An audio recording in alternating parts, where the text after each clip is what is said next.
जय माँ बगलामुखी, जय माँ पीताम्बरा, जय माँ बगलामुखी, जय माँ पीताम्बरा। दोस्तों, आज महामाया भगवती की 10 विद्याओं में से एक महाविद्या, जो 8वीं महाविद्या के रूप में जानी जाती हैं। माँ भगवती का यह रूप अपने आप में बहुत सी शक्तियाँ समेटे हुए है। माँ भगवती ने भगवान शंकर से अपने पिता दक्ष के यहाँ जाने के लिए जब अनुमति मांगी, तो भगवान शंकर को रिझाने के लिए उन्होंने अपने रूप में से 10 विद्याओं को प्रकट किया। और उन 10 विद्याओं में से एक रूप माँ ने 8वां जो रूप माता बगलामुखी माँ पीताम्बरा के रूप में स्थापित है, जो अपने आप में एक सिद्ध रूप है, जिससे समस्त शत्रुओं का नाश होता है और आपकी वाक पटुता, आपकी वाक शुद्धि होती है, और जो भी जितने भी भयंकर से भयंकर पीड़ाएं हैं उनका नाश होता है। माँ भगवती ने आप अपना 8वां रूप जब प्रकट किया, तो भगवान शंकर उनके 8वें रूप को देखकर आश्चर्यचकित हो गए, और उनमें से व्याप्त जो शक्तियाँ थीं, जो महाशक्तियाँ के रूप में, जिससे ब्रह्मांड में एक ऐसी शक्ति प्रज्वलित हुई जिसको देखते ही सारा ब्रह्मांड चमक दमक उठा। भगवान शंकर से जब अनुमति ली और वह अपने पिता दक्ष के यहाँ पे गई, तो दक्ष ने अपने पुत्री के आगमन से विशेष खुशी ना होती देख, और उनके जमाता यानी भगवान शंकर के प्रति जब दक्ष ने उचित व्यवहार वाले शब्दों का प्रयोग नहीं किया, तब माता भगवती ने क्रोध में आकर अपना शरीर उन्हीं के यज्ञ कुंड में समाहित कर दिया। और जब भगवान शंकर ने उनका शरीर, मृत शरीर जो अपने हाथों में लेके और वियोगवश मुद्रा में वो पूरे ब्रह्मांड का चक्कर लगा रहे थे, तब नारायण भगवान ने अपने त्रिशूल से उनके वियोग रूप को समाप्त करने के लिए उस मृत शरीर के 52 टुकड़े किए, जिसमें से एक टुकड़ा जहाँ जहाँ गिरा वहाँ शक्तिपीठ स्थापित हो गए। एक टुकड़ा जहाँ गिरा वह शक्तिपीठ माता भगवती के रूप में वहाँ स्थापित हुआ, जहाँ पीताम्बरा या माँ बगलामुखी के नाम से वो जाना जाता है। दोस्तों, यह स्थान सिद्ध स्थानों में से एक है, और माँ बगलामुखी 8वीं महाविद्याओं में से एक है, जो हर प्रकार के संकटों को दूर करती हैं, शत्रुओं का नाश करती है। भयंकर से भयंकर पीड़ा अगर होती है तो उसको भी ये शांत कर देती हैं, और परिवारजन या आपसी लड़ाई, राजनीतिक या अन्य मुकदमों में भी ये जानी जाती हैं। ये इसलिए यहाँ पे न्याय या तांत्रिक विद्याओं के लिए यह रूप माता का सर्वश्रेष्ठ रूप है। बगलामुखी अष्टोत्तर शतनाम स्तोत्र को हम शुरू करते हैं, जिसको सुनने से माता अतिशीघ्र प्रसन्न होती है। माता बगलामुखी का ध्यान करते हुए, ओम ब्रह्मास्त्र रूपिणी देवी माता बगलामुखी चिचित्र ज्ञान रूपा च ब्रह्मानंद प्रदायनी महाविद्या महालक्ष्मी श्रीमत् त्रिपुर सुंदरी भुवनेश्वरी जगन्य माता पार्वती सर्वमंगला ललिता भैरवी शांता अन्नपूर्णा कुलेश्वरी वाराही छिन्नमस्ता च तारा काली सरस्वती जगत पूज्या महामाया कामेशी भगमालिनी दक्षपुत्री शिवांकस्ता शिवरूपा शिवप्रिया सर्वसंपत्करी देवी सर्वलोक वशंकरी वेद विद्या महापूज्या वक्ता देशी भयंकरी स्तभ्य रूपा स्तभ्यनी चादुष्ट स्तभ्यंकारिणी वक्त प्रिया महाभोगा श्री विद्या ललितांबिका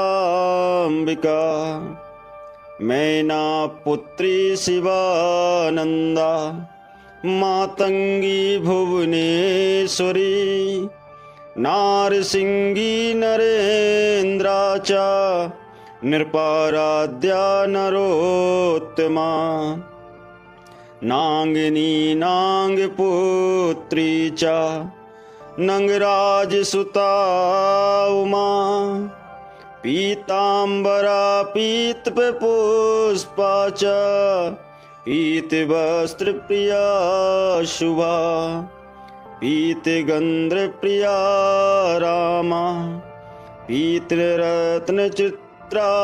शिवा अर्धचंद्रधरी देवी गदा मृदुगरधारिणी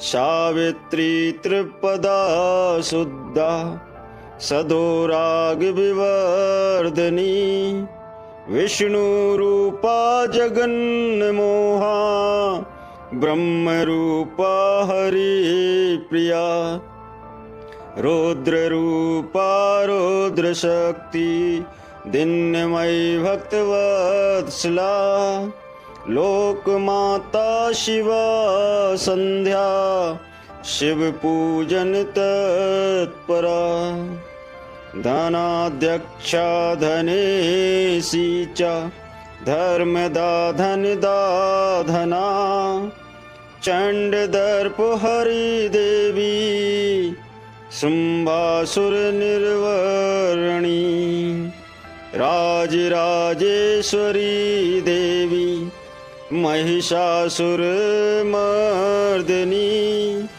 मधुकैटवहंत्री च रक्तबीज विनाशिनी धूम्राक्षस्य दैत्रहंत्री च भंडासुर विनाशिनी रेणुपुत्री महामाया भ्रामरी भ्रमवारिका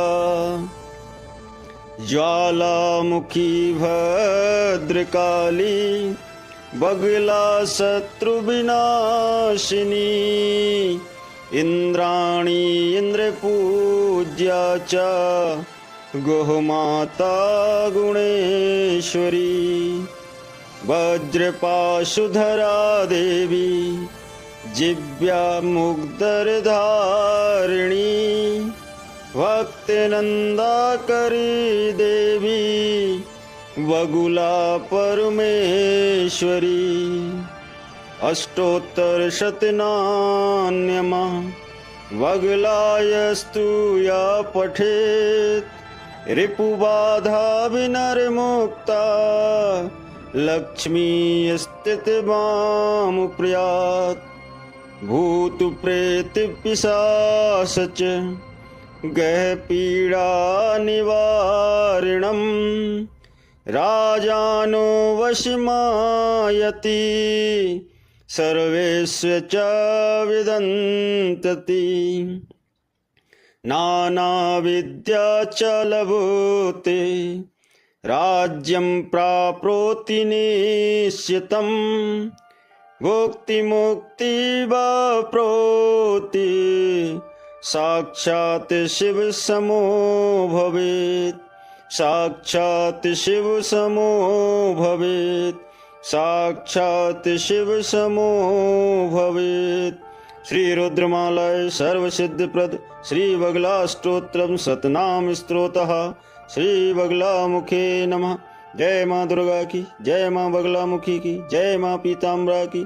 दोस्तों, यह माता का अद्भुत चमत्कारी माता का स्तोत्र है, जिसको सुनने से माता भगवती माँ बगलामुखी अति शीघ्र ही प्रसन्न होती हैं और आपके समस्त शत्रुओं का नाश करती हैं। समस्त प्रकार की तमाम व्याधियाँ होती हैं या संकट, जिन्हें हम कहें घोर संकट, ऐसा संकट जो टलने से भी न टलता हो, वो माता बगलामुखी के इस स्तोत्र के जाप से ही दूर हो जाता है। राजपाट वैभव जो आपको ऐसा लगता है कि वे मेरे से छिन गए हैं, उनको प्राप्त करने के लिए यह बगलामुखी स्तोत्र सतनाम बहुत ही सिद्ध है। अपने आप में माता भगवती की 8वीं महाविद्या शक्ति इसमें विराजमान है, जो कानून, किसी का मुकदमा या घर की लड़ाई या शत्रुओं पर विजय पाने के लिए बगलामुखी अष्टोत्तर शतनाम स्तोत्र का पाठ अवश्य करना चाहिए। तांत्रिक विद्याओं के लिए माता का यह रूप अपने आप में विशेष है। सब प्रकार की शक्तियाँ, सिद्धियाँ माता भगवती के इस रूप से प्राप्त होती हैं।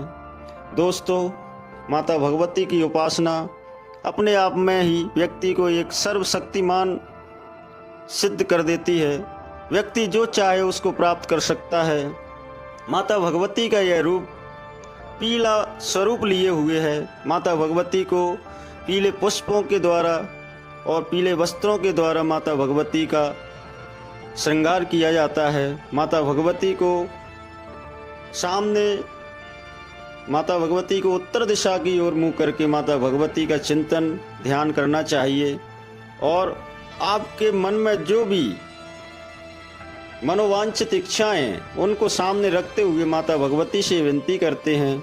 और इस अष्टोत्तर शतनाम स्तोत्र का पाठ सुनते या करने से उतना ही फल मिलता है जितना फल माता भगवती के इस पाठ को हम किसी प्रकांड विद्वान से करवाते हैं या इसको सुनते हैं। निश्चित ही माता भगवती आप सब पे प्रसन्न होती हैं और घोर से घोर संकट को पल भर में दूर करती हैं। आपसे जो भी शत्रु भाव रखते हैं उनका नाश होता है और परिवारजनों में जो भी कलह होता है उसको दूर करती हैं। आपकी बुद्धि, आपके मन को शुद्ध करती हैं, आपकी वाणी को शुद्ध करती हैं। माता भगवती का यह रूप वाणी के लिए शुद्धता देने के लिए जाना जाता है। आप जो बोल देते हो वो शुद्ध, निश्चित ही वो सिद्ध हो जाता है। माँ भगवती का यह रूप अपने आप में विशेष रूप है। इसलिए दोस्तों, माँ भगवती की आराधना करने के लिए, माँ भगवती की कृपा पाने के लिए बगलामुखी अष्टोत्तर शतनाम स्तोत्र अवश्य सुनना चाहिए, इसका जाप करना चाहिए।